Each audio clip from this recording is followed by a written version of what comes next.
didn't see you guys there. Hello. Welcome back to another MrGTFO video. Today we're shaking things up with the ultimate GTA protagonist tier ranking. So this isn't your usual ranking video. We're going all over the place, picking characters on a whim, dropping our thoughts and then deciding where they really belong. From the legends of GTA to the ones you've probably forgotten, we're ranking based on these three things: character depth, story arc,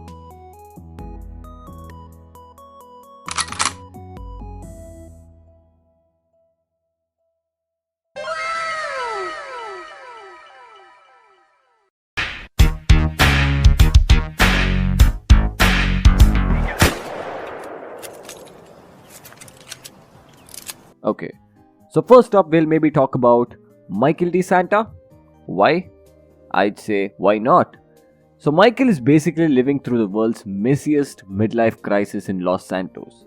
I mean, this guy is trying to balance being a good dad, a retired criminal, and just not getting bored to death in witness protection. A spoiler though. He fails at it all, but that's what makes him great. His relationship with his family is a mess. But man, when he teams up with Franklin and Trevor for those heists, absolute gold. Now let's talk about the complexities of Michael's character for a second. You don't see many GTA protagonists dealing with the struggles of being a father in such a real way. I mean, yeah, sure, his family is dysfunctional as hell. I mean, Amanda's cheating on him, his son Jimmy is a spoilt brat, and Tracy's off chasing fame in all the wrong ways. But underneath it all, Michael's trying to be better. You see him grappling with regret over his choices, struggling to connect with his kids, and there's this underlying desperation to hold on to his family, even though he's doing it in the worst possible way. And then there's the fact that Michael's constantly haunted by his criminal past. He can't fully escape it, but he's not built for a quiet life either. It's like watching a guy who knows he's digging himself into a hole but can't help but keep digging. His dynamic with Trevor is especially fascinating. On one hand, they're like best friends, but on the other, Trevor's this constant reminder of who Michael used to be and how easily he can slip back into that life. So yeah, he's got depth, he's got emotional baggage, and he's a key part of the GTA 5 crew. He's not perfect, but his internal struggles make him super relatable. For me, Michael DeSanta sits comfortably in the A tier. Flawed, but he's got that special something, you know? Alright, so now let's move on to someone who didn't get the same kind of love from Rockstar. Johnny Klebitz. Remember him from the Lost and Damned? Johnny had potential, no doubt. He's a tough biker running the Lost Motorcycle Club, but it's more complicated than just that. You see, Johnny's leadership is constantly challenged. First by Billy Gray, the club's original leader, who's a total loose cannon, and later by the moral decay that's tearing his club apart. Johnny is not just fighting other gangs.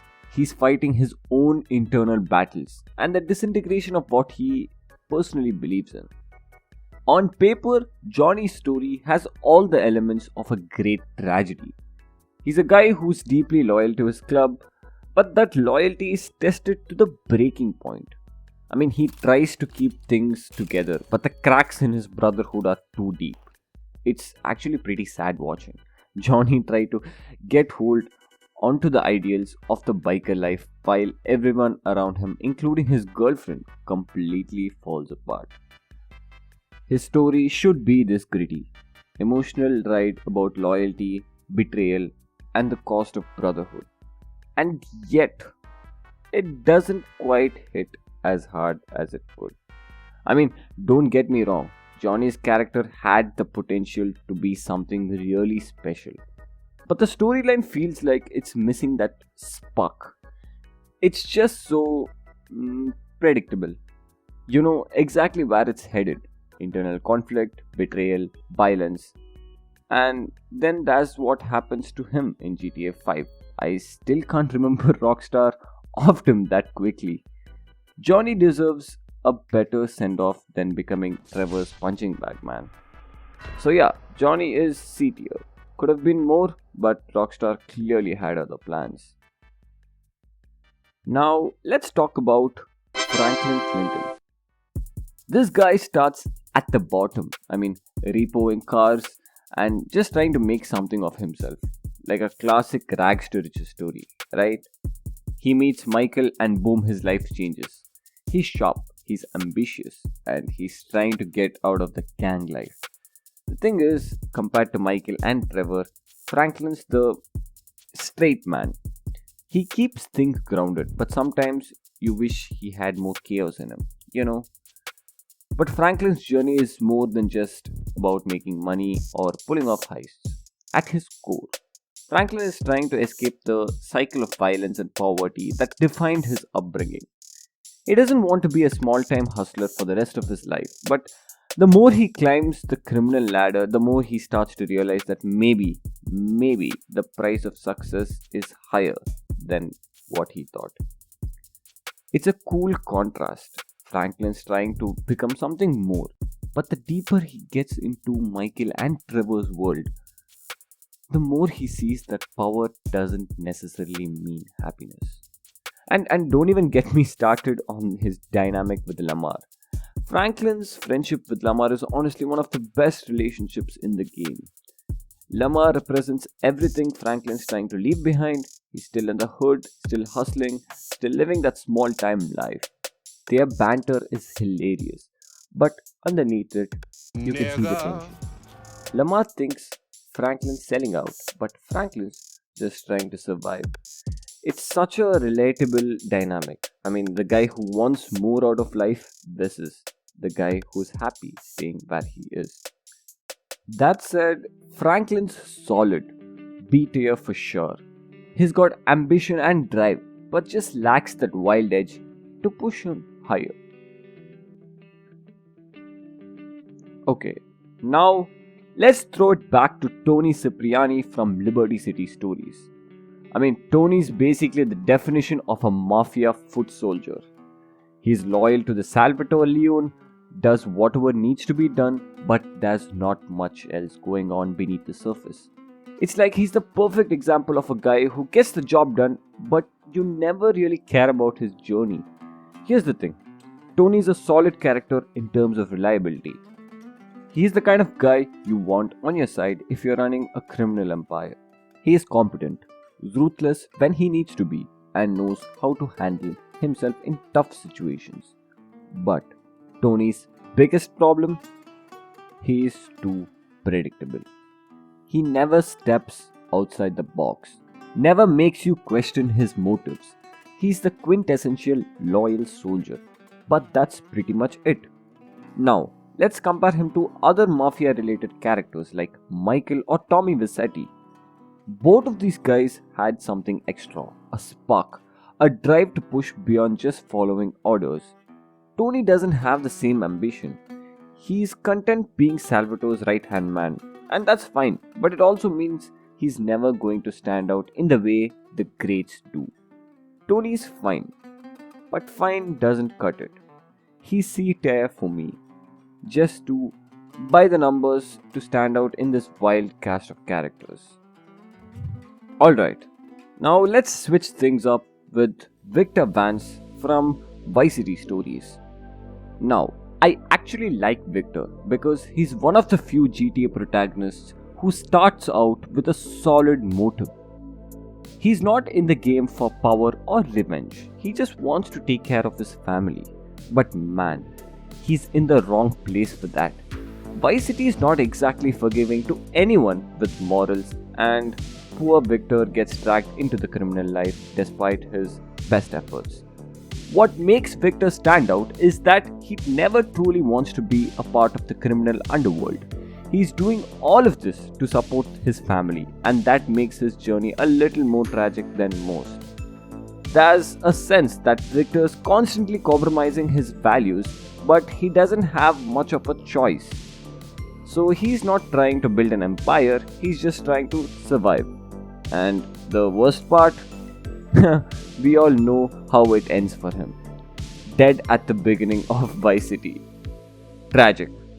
It's one of those what could have been situations. Victor had the potential to be one of the greats, but his time was cut way too short. Beat you. For Victor, he's a character with heart, but his story gets cut way too short. Okay, now let's go with Tommy Vercetti. I mean, this guy needs no introduction. Tommy is the king of Vice City, and his rise to power is the stuff of legends. I mean, he's ruthless, ambitious, and knows exactly how to get what he wants. He's one of the few GTA protagonists who doesn't just react to the world around him. He actively shapes it. He starts off as a low-level hitman who gets screwed over in a drug deal. But instead of just getting revenge, Tommy goes all in. He takes over businesses, eliminates rivals, and by the end of the game, he's basically running Vice City. Tommy's a strategist too. He's not just about the brute force. Though he's definitely not afraid to get his hands dirty, he's clever, calculating, and knows how to manipulate people to get what he wants. And then there's this whole vibe. Tommy's got the 80s swagger, the pastel suits, the fast cars, the mansion. He feels like he walked straight out of Scarface and into GTA, and it works perfectly. His dynamic with Lance Vance is also one of the highlights of Vice City. At first, they're partners, but as the game goes on, you start to see the cracks in their relationship. Lance wants power just as much as Tommy, but he's not nearly as smart about it. The tension between them keeps building until, of course, Lance betrays Tommy. And Tommy's reaction? He doesn't hesitate for a second. He wipes out Lance and everyone else who stands in his way. It's brutal. But that's who Tommy is. Tommy's rise to power is classic GTA. Betrayals, shootouts, taking over businesses. He's smart, calculated, and never afraid to get his hands dirty. And the 80s aesthetic? He doesn't have the same emotional depth as some of the other characters. But in terms of sheer charisma and ambition, Tommy is unmatched. A tier for Tommy, no question. He's not as emotionally complex as others, but he's a legend in his own right. Alright, let's just get to it. Trevor Philips. There's no way I could skip this absolute madman. I mean, Trevor is pure chaos in human form. No one in the GTA universe brings the same level of unpredictable, insane energy. But here's the thing about Trevor. He's not just chaotic for the sake of it. There's something deeper going on with him, and that's what makes him so impressive. Trevor's got this whole backstory with Michael and Brad, and the betrayal of that friendship is what truly fuels a lot of his actions in GTA 5.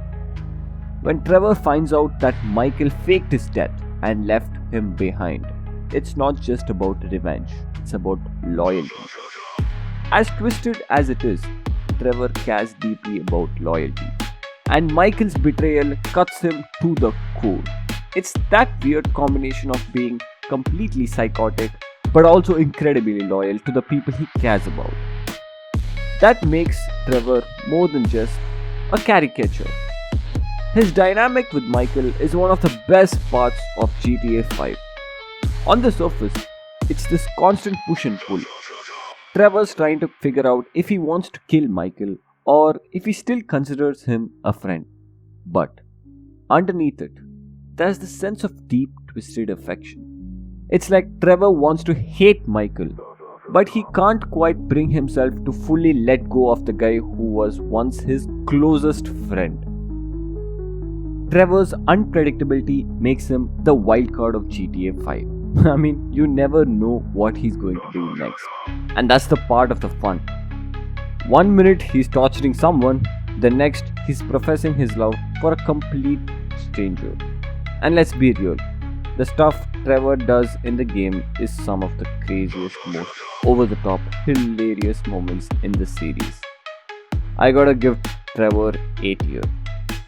Not because he's emotionally complex like Niko, but because he is so entertaining and unpredictable. He's one of the most memorable characters in the series, even if he's an absolute lunatic. Alright, next up, let's talk about Luis Lopez.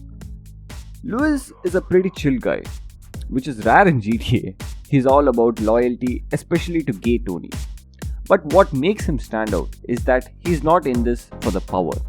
He's not like Tommy or Michael, who are actively trying to build an empire.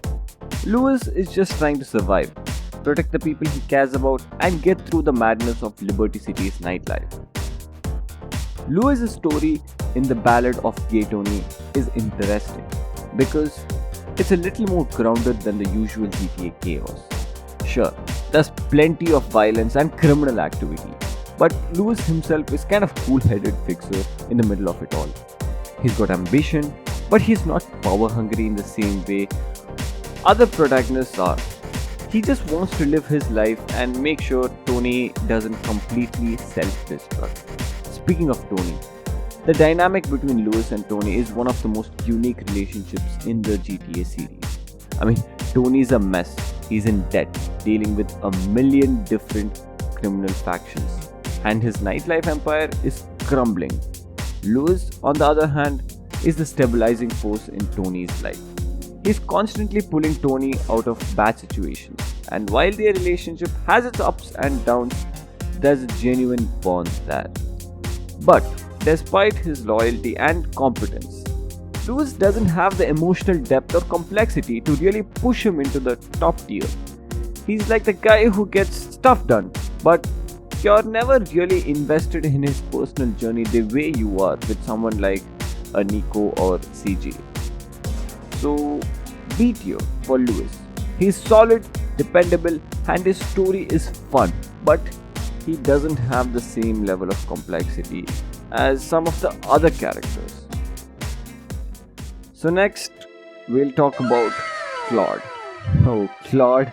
What can I even say about this guy? I know, GTA 3 was groundbreaking, but Claude, he's got zero personality. He doesn't talk, he doesn't react, he's just a silent killing machine. Sure, he's the guy who set the blueprint for what a GTA protagonist could do in terms of gameplay. But character-wise, there's nothing there. Let's break it down. Claude's story is basically one long revenge quest. He gets betrayed by Catalina and spends the whole game working his way through Liberty City's criminal underworld to get back at her. But here's the problem. There's no emotional payoff because Claude never expresses anything. He's like a robot, just going through the motions. You never get a sense of what drives him beyond the basic I want revenge motivation. There's no complexity, no inner conflict, nothing.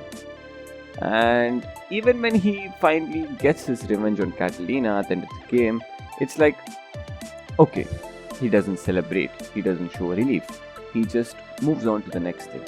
He even kills Maria, one of the female leads, in cold blood, just because she annoys him. It's like the game itself is telling you not to care about this guy. That's why Claude is firmly in the F tier.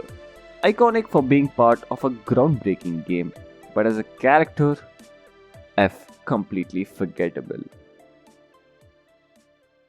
Okay, and now it's time. The moment you've all been waiting for.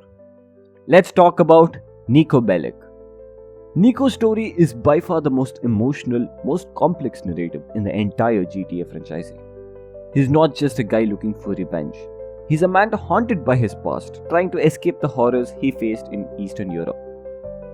Niko's constantly battling between wanting a better life and being dragged back into the violent world he's trying to leave behind.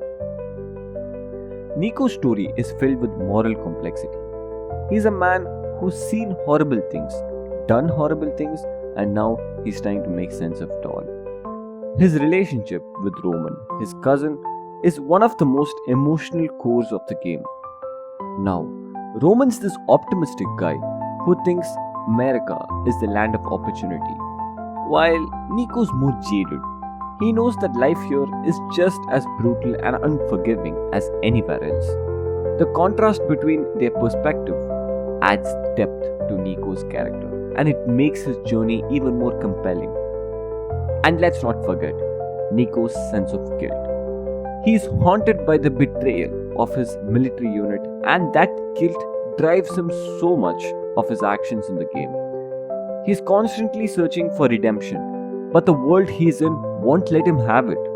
Every time Niko tries to move forward, something from his past pulls him back. He's not just a criminal, he's a man struggling to reconcile who he was with who he wants to be. Niko's emotional depth, complex moral struggles, and gritty story make him one of the most compelling protagonists in GTA history. His character arc is filled with nuance and his journey is unforgettable, earning him a well-deserved spot in the S tier. And now, the ultimate GTA legend, CJ. Carl CJ Johnson from San Andreas is hands down the GOAT of GTA protagonists. His story, it's all about family, loyalty, and survival. CJ's journey is one of the most personal and emotionally driven in the entire series. It starts with him coming back to Los Santos after his mother is killed, and from there, it's all about rising through the ranks of the criminal underworld while trying to keep his family together. Here's the thing about CJ that sets him apart. He's not just in it for himself. Most GTA protagonists are driven by greed, revenge, or power. But CJ? He's driven by loyalty to his family and a sense of responsibility for his neighborhood. He's trying to do right by his brother Sweet, clean up Grove Street, and get his family out of the cycle of violence and poverty that has defined their lives. That personal connection makes CJ one of the most relatable protagonists in the series. And let's not forget how much San Andreas puts CJ through. He's constantly facing betrayals from people in his gang to corrupt cops like Tenpenny. The game is a masterclass in showing how CJ has to navigate these betrayals, all while trying to maintain his own moral compass. He's not a perfect guy. He makes plenty of questionable choices along the way, but at the heart of it, CJ is always trying to be better.